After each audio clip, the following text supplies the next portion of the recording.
Hi, this is BB. I'm here with my dog Ruby. We're playing Dream Daddy in another rapid fire round where we're just fast forwarding through everything to get the good endings because I'm a wuss and I can't handle failure. We're watching the game over another beer. The game has gotten close in terms of points. A little too close than what I'm comfortable with. I love this deliberate kind of facetiousness of like, you don't need to worry about what the game is about. It's just a game. After a particularly skilled player scores a number of points for the other team, putting them in the lead, I hear an affirmative grunt from another man at the bar. Go team. Hey, there he is. He's from the Coffee Spoon. He sits alone. He's doing his whiskey thing and he's watching the game as well. Enjoying the game? It looks like it's football based on the screen. I am now that we're winning. Oh, we must be rooting for different teams. Noodles! In my opinion, my team is far superior. I have to disagree with that. Based on our win-loss record, I'd say my team is superior. That's where you're wrong, since as it stands now, my team is beating yours. You know, he's right. The conversation ends there. We both go back to silently rooting for our respective teams. The game is close, with both sides playing their hardest to win. But in the end, my team prevails. Nice. Because we win at everything, because we're noodles. Quiet cheers ripple through the bar. I raise a respectful glass at the man drinking whiskey. He raises his in response. An unspoken truce is formed between us based on our mutual love for the game. He motions to the bartender, who pours 2 glasses of whiskey, and he slides them on over to me. Oh, this is where this starts, then. I would probably have been more comfortable with whiskey if this was our introduction the first time around. And we probably would have gotten an S rank the first time, maybe. But that's alright. We live and we learn. My name's Robert. Thanks, I'm Noodles. You must be new here. Mary already hit on you? Yeah. Oh. She's a peach. Yes, she is. I adore Mary, honestly. Like, some people hate her, I guess because she's like a bad mom and everyone looks for an excuse to hate women, but like, whatever, you know? She's in a shitty marriage. She doesn't owe him shit. Well, you picked the best bar in town. As slimy as it is, you'll never find a better spot than Jim and Kim's. Is there actually a Jim or Kim that runs this place? No, that'd be Neil. Hey, Neil. Hey. Good guy, Neil. Not enough Neils in this world. Okay. You feel... Oh, you a whiskey fella or a beer fella? Beer, but I'll drink most things. You like shots? No. Of course he wants us to say we love shots. I love them. Thank God. I actually seriously hate them so very much. Serves up 2 shots of whiskey, hands one to me. Here's to your health. We take the shots, the whiskey burns going down, but I try my hardest to look tough. I think this is what making friends is. Oh, okay. Oh shit, my phone's ringing. Who is it? Oh god, hang on, it's a phone call from my work. And we're back again. My job, I'm on the weekend. It should be my day off. But we didn't calculate, where's my microphone? There it is. We didn't calculate some stuff that was going to be happening, and so my voice is not breaking. I'm trying not to like burp because I had ice cream and I'm dying, as I think I mentioned. So what they're doing is we're having random emergencies throughout the day that I'm getting called for. So I may be cutting in and out of this episode, but I just really want to play. So rather than wait for a more reasonable time, like a rational human being, this is what we're gonna do. So obviously we think Robert's really cool, so Noodles is thinking to himself, okay, Noodles. Alright, Noodles, this guy's out of my friend league, but I think if I play my cards right, we'll be pals in no time. I love... Noodles, don't downplay yourself like that. All of that looks good, but I want to compliment his cool leather jacket. I like your jacket. Thanks. It's been in my family for a long time, passed down from firstborn to firstborn. Cursed, some would say.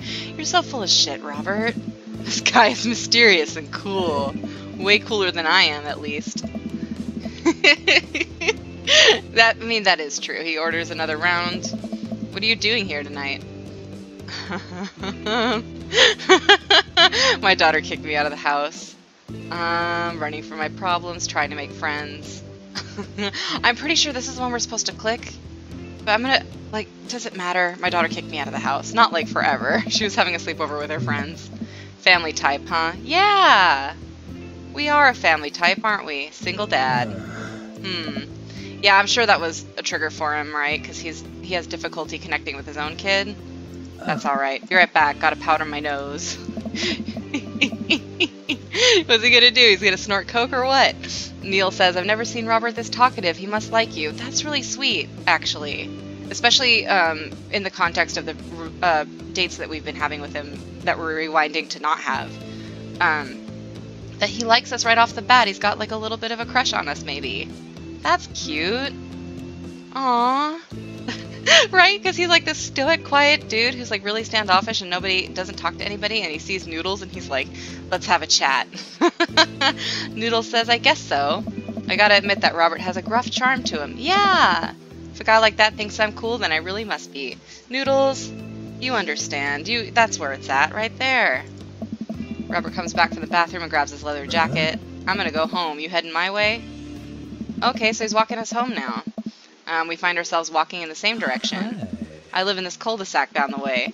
Why does everybody live there? That's...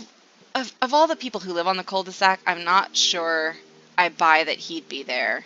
I'm not sure I buy that Damien would be there either. They just both have kind of a weird way about them, but that's alright. We can deal with the with the gameplay mechanic of having everybody close by. Me too. We just finished unpacking today. Great place to be. Good neighbors. Well, some of them. We're neighbors, right? He lives right next door, we found out. Who's that? We get into Robert's house, which is just a few houses away from mine. We stop and he turns to me. I don't kiss and tell, Noodles. So are we doing this or what? Oh no! That's right. We had this option, didn't we? It's really tempting, right, to agree to it? Noodles. Who, me? You know, you want to come inside or not? Noodles is blushing, as is Noodles' MO. It's really... I'm having a hard time. I really appreciate Robert. I feel like, in an interesting way, I was going to say this is the closest to a relationship we would get, but that's not true because we have much more emotional intimacy later. But obviously choosing this locks us out completely, and I would rather start from a slate where we can bounce back and have a solid ending with everybody, so we're going to say no. But I'm doing it with regrets. I'd better call it a night. Catch you around? Sure. Yeah, he's chill with it. Because Robert's only pushy when you don't drink whiskey, apparently. I head home, head buzzing with whiskey. What does he mean by are we gonna do this or not? What do you think, Noodles? What do you... God, where is your confusion lying? Honey? Come on! I flop down on the couch and I'm asleep before I even have a chance to take my shoes off. Oh, it makes much more sense now that we wake up on the couch than if we just pass out watching the TV while she's having a sleepover in the house. So I guess we were supposed to go hang out with Robert that first night, and you're like an idiot for saying we're just going to go to bed. I wake up to a text. It's Craig. It's my baby boy. It's 6 a.m. Who does 6 a.m. anymore, right? We're going to go hang out with Craig. We're going to the gym to hang out with Craig. Shit. So, I'm 8 and 20. I have no idea how far we are. I think we started with 3 minutes from the previous break, so we have 12 minutes for this recording. Because obviously I stopped recording in the middle. Okay. I said gotta stay posy. This is apparently the more, like, affectionate option with your help. I agree. I had a really hard time the first time around kind of picking this. With your help, I'm ready to go. I get the feeling this is gonna be less of me kicking butt and more of the gym kicking my butt. But I can handle it with you here. Noodles! That's really sweet. Oh, I'm really glad that we're going through this again because we're seeing some different dialogue options that are, like, pretty adorable. Like, I'm satisfied with this. I hope y'all are patient with, like, the fact that this is basically a redo. Oh, he loved it! Oh, that's so sweet. Oh, I'm totally digging this. This is great. Dude, bro, that means a lot. Totally, Craig.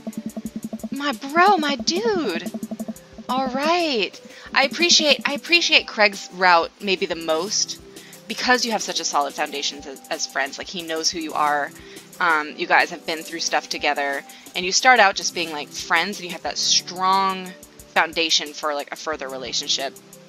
That you do make friends with all the other guys on the cul-de-sac, right? But it doesn't have the history that Craig's does. His is unique in that way.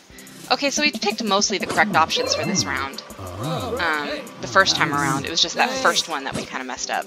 That's good to know. Alright. I have been reflecting on the fact that we don't have the opportunity to date Joseph a little bit more.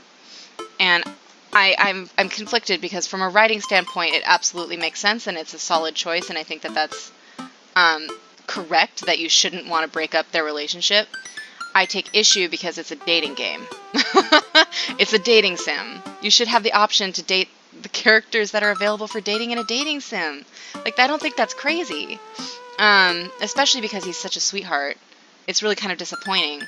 And it sucks too, because either way you look at it, it's sad, because if you make them break up, right, their kids kind of end up stranded between them.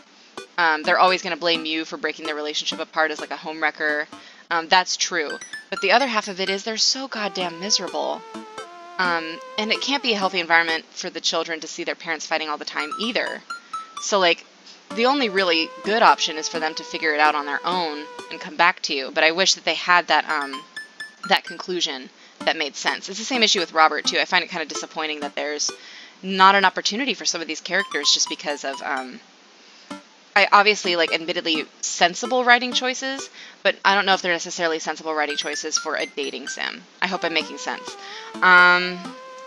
We're going to the barbecue. We're going to have to chat everybody up. And this is by far, the beginning really kind of drags, doesn't it? It really picks up. After you have your first, like, the second date round goes by so fast. That was a flurry of faces. Boy, howdy. All right. This sucks. We're going for a Craig route right now. We may come back and talk to Hugo and Matt to build up that relationship.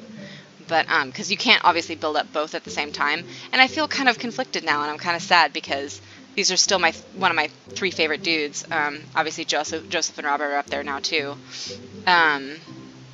It's interesting to me, and I don't know if it's my personal bias or actually how the writing went, that, like, the white guys that you can choose from are generally more lackluster. But that's just something to reflect on, right? I don't know if Robert's white or not. He's ambiguously colored. Not colored as in, like, the historical way. I mean, like, as in, like, the literal, like, shading of his body. All right, so we're coming up on time. I hope this is all right. Well, we'll get into more cute stuff later, I'm sure. All right, thank you. See you around, bye.